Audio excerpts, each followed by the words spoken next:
निलेश राणेंनी उद्धव ठाकरेंनी केलेल्या टीकेला आता संजय राऊतांनी प्रत्युत्तर दिलंय। संविधानात किती पान आहेत हे उद्धव ठाकरेंना माहिती आहे का असा सवाल उपस्थित करत निलेश राणेंनी ठाकरेंना लक्ष्य केलं होतं आणि यावर आता राऊतांनी पलटवार केलाय। काही लोक सत्तेमुळे बिंडोक होत असल्याची टीका संजय राऊतांनी केली आहे। असं म्हटलं होतं की पुन्हा एकदा त्यांनी संविधानाचा उल्लेख केला, संविधानाचा अपमान करणाऱ्यांना जागा दाखवणार म्हणून। संविधानात किती पान आहेत विचारा उद्धव ठाकरेंना। कसल्या अडाण लोकांना तुम्ही। साहेब, निलेश राणे यांनी उद्धव ठाकरेंवरती टीका करताना म्हटलंय, अरे सोड रे, संविधानाची पाने किती माहिती आहेत का, आणि त्यांनी अतिशय खालच्या शब्दात बिंडूक म्हणून देखील उल्लेख केला। मी आता बोललो ना संविधानावर, मी काय बिंडोकपणे बोलत नाही। मी बिंडोकपणाने जे संविधान राबवत आहेत त्यांच्यावर बोलतो। संविधान जे आहे ते राबवायला डोकं लागतं।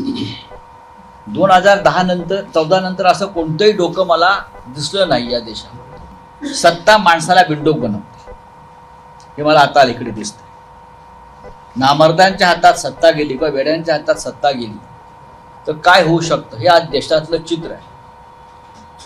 ही सत्ता ज्या पद्धतीनं राबवली जात आहे हे उत्तम डोकं असल्याचं लक्षण नाही। एबीपी माझा, उघडा डोळे बघा नीट।